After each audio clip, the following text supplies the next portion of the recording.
Assalamualaikum warahmatullahi wabarakatuh. Alhamdulillahirabbil alamin. Wassalatu wassalamu ala asyrafil anbiya'i wal mursalin. Sayyidina wa maulana Muhammadin wa ala alihi wa ashabihi ajma'in. Amma ba'du ma'asyiral muslimin wal muslimat. Abna'il a'izza rahimakumullah. Marilah kita panjatkan puji syukur kehadirat Allah atas segala limpahan nikmat dan karunia-Nya, dan kita yakin nikmat yang datang dari Allah lebih banyak dari musibah yang kita terima. Nikmat dari Allah itu tidak bisa kita hitung jumlahnya karena sedemikian banyaknya. Mudah-mudahan kita bisa mensikapi seluruh nikmat itu dengan sikap syukur kepadanya.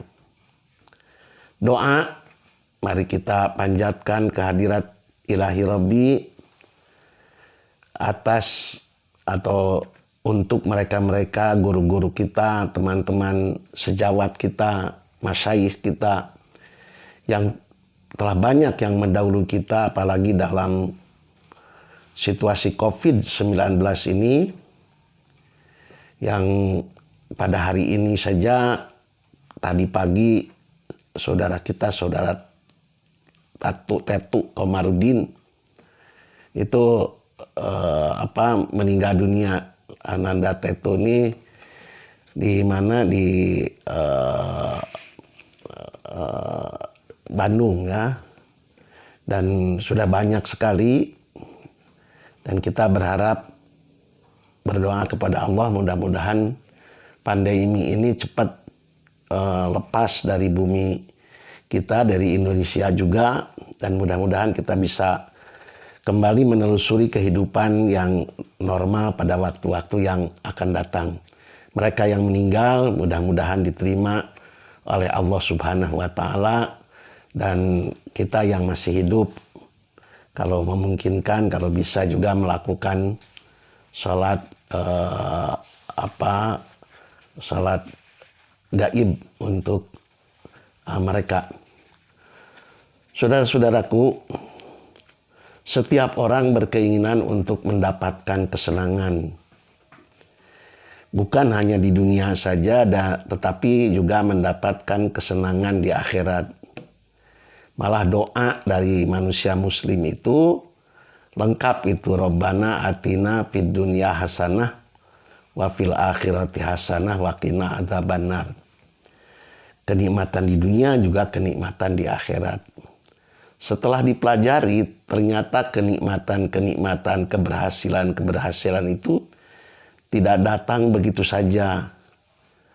Terdatang gitu baik, tapi harus ditebus, harus dibayar, harus diganti dengan amal-amal kita. Ya, saya ambil contoh, pokoknya kita ingin kaya, boleh coba usaha yang benar, ekonomis dalam pengeluaran. Kalau kita ingin pintar, maka tebuslah kepintaran itu dengan sungguh-sungguh. Belajar dengan menghafal ya. Kalau kita ingin sehat, makanlah yang teratur, olahraga yang teratur pamannya. Nah, demikian juga kalau kita ingin mendapatkan kebahagiaan dunia dan kebahagiaan akhirat. Hadis Nabi, saudara-saudaraku, menyebutkan engkau akan mendapatkan 5 keuntungan apabila engkau membalasnya, membayarnya dengan 5 amal ibadah, 5 kegiatan. Jadi 5 keuntungan ini, ada yang di dunia, juga ada yang di akhirat. Itu bisa ditebus dengan 5 amal perbuatan. Kesatu, bila ingin rizki berlimpah. Ya, bila ingin rizki berlimpah. Ya, bila ingin rizki barokah, maka laksanakanlah, biasakanlah sholat duha. Sholat duha itu kalau kita sholat duha itu akan membangkitkan semangat kerja, memperbaiki, sholat duha itu akan memperbaiki juga tata cara kerja kita menjadi lebih efektif, ya, menjadi lebih efektif, efisien, tepat guna dan tepat hasil. Dan juga perlu kita ingatkan bahwa sholat duha itu seolah-olah kita mengajukan proyek proposal kepada Allah Subhanahu wa Ta'ala, dan itu pasti diterima oleh Allah. Terurai sekali proyek proposal kita dalam duha itu. Allahumma in kana rizqi fis sama'i fa anzilhu, wa in kana fil ardi fa akhriju, wa in kana mu'siran fa yassir, wa in kana haraman fatahiru, dan seterusnya. Jadi ini akan berdampak pada ketenangan kita dalam berusaha dan asa atau harapan kita yang tinggi kalau kita berusaha. Kemudian bila kita ingin kubur kita ini, ya, Nabi menyatakan bila kita ingin kubur kita terang benderang, ya, tidak gelap gulita, maka lakukanlah qiyamul lail. Barang siapa yang ingin kuburnya itu luas, tidak gelap, ya, terang benderang, maka banyaklah lakukan qiyamul lail. Allah berfirman, wa minal laili fatahajjad bihi nafilatalak asa ayyab'asaka rabbuka maqaman mahmuda.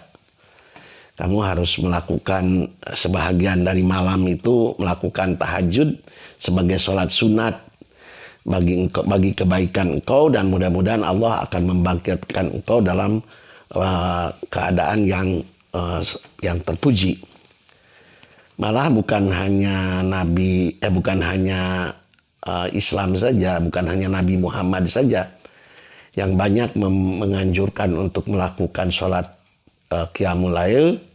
Nabi Musa pun berkata, man aroda ayyakuna lahu fi qabri mu'nis, maka fa yakum fi dzulmatil laili wa yusalli salatan nafilah walau rakatan. Nabi Musa berkata, barang siapa yang menginginkan kuburannya itu penuh dengan ketentraman, tidak gelisah di dalam kubur itu, maka lakukanlah qiyamul lail pada gelapnya malam. Ya, pada gelapnya malam itu kita kemudian melakukan qiyamul lail, dan kemudian kita melakukan sholat nafilah walaupun hanya 1 rakaat, maka itu kubur kita akan menjadi kubur yang terang benderang. Ketiga, bila ingin lewat pada siratal mustaqim, ingin selamat lewat pada siratal mustaqim, perbanyaklah sedekah sunat dan perbanyaklah saum-saum sunat. Banyak sekali hadis yang mengatakan di akhirat itu ada pintu khusus untuk orang-orang yang saum, namanya Ar-Rayyan, ya. Kemudian ada pintu juga, pintu sedekah. Banyak sekali pintu yang dibuat oleh Allah di akhirat itu untuk menuju surga. Mereka yang sering sedekah melalui pintu sedekah, mereka yang sering saum sunat melalui pintu Ar-Rayyan dan lain-lain sebagainya. Malah ada sebuah keterangan, bila engkau melakukan sholat sunat secara sembunyi-sembunyi ataupun sedekah secara sembunyi-sembunyi, maka Allah pun akan memasukkan engkau ke dalam surganya secara sembunyi-sembunyi pula. Kemudian nomor 4, barang siapa yang dimudahkan menjawab pertanyaan munkar dan nakir, maka perbanyaklah membaca Al-Quran. Orang menjawab pertanyaan munkar nakir itu tidak bisa dihafal, ya, tapi bagaimana amal dia di dunia. Ya, walaupun dia umpamanya menghafal sampai hafal di luar kepala, kalau amalannya jelek, dia tidak akan bisa menjawab. Maka untuk memudahkan kita menjawab pertanyaan munkar nakir, maka perbanyaklah membaca Al-Quran. Nabi bersabda, di dunia itu ada keluarga Allah. Para sahabat bertanya, ya Rasulullah, siapa Ahlul Quran wa khossatu itu, orang-orang spesialis bagi Allah itu siapa? Yaitu yang sering membaca Al-Quran. Malah dalam hadis Nabi dikatakan barang siapa yang tersibukkan membaca Quran sehingga dia tidak berkesempatan berdoa, maka bagi dia akan diijabah seolah-olah diijabahnya seluruh orang yang berdoa pada saat itu. Padahal dia hanya membaca Al-Quran saja, sibuk membaca Al-Quran. Maka dia diijabah doanya seperti diijabahnya seluruh orang yang diijabah pada saat itu. Nah, oleh karena itu Quran disebut syafi'un musyafa'un, pemberi syafaat dan yang bisa dijadikan sebagai yang memberi syafaat. Kelima, bila ingin lepas dari neraka dan sempurna masuk surga, maka perbanyaklah zikir kepada Allah. Allah berfirman, "Fadhkurullaha ya ayyuhalladzina amanu dzkuru dzikran ya ayyuhalladzina amanu dzkurullaha dzikran katsira." Ya, wahai orang-orang yang beriman, zikirlah kamu sekalian dengan zikir yang banyak. Ya, itu ada penjelasan. Kalau mau panjang, zikir dengan cara ini Allah membalas. Ada zikir dengan cara taat, ada zikir dengan cara menjauhi maksiat. Dan itu insya Allah akan dikemukakan dalam penjelasan mengenai zikir. Tidak ada satupun ibadah ya yang disebut oleh Allah harus banyak kecuali zikir. Ya, kalau dalam amal-amal sejen, amal-amal lainnya, orang itu liyabluwakum ayyukum ahsanu amala. Siapa yang paling baik amalnya, bukan paling banyak. Tapi untuk zikir khusus, fadhkurullaha dzikran katsira. Mudah-mudahan kajian kali ini berguna bagi kita sekalian, dan sekali lagi kita memohon kepada Allah mudah-mudahan bangsa kita dunia ini diselamatkan dari cobaan COVID-19. Amin ya Allah ya rabbal alamin.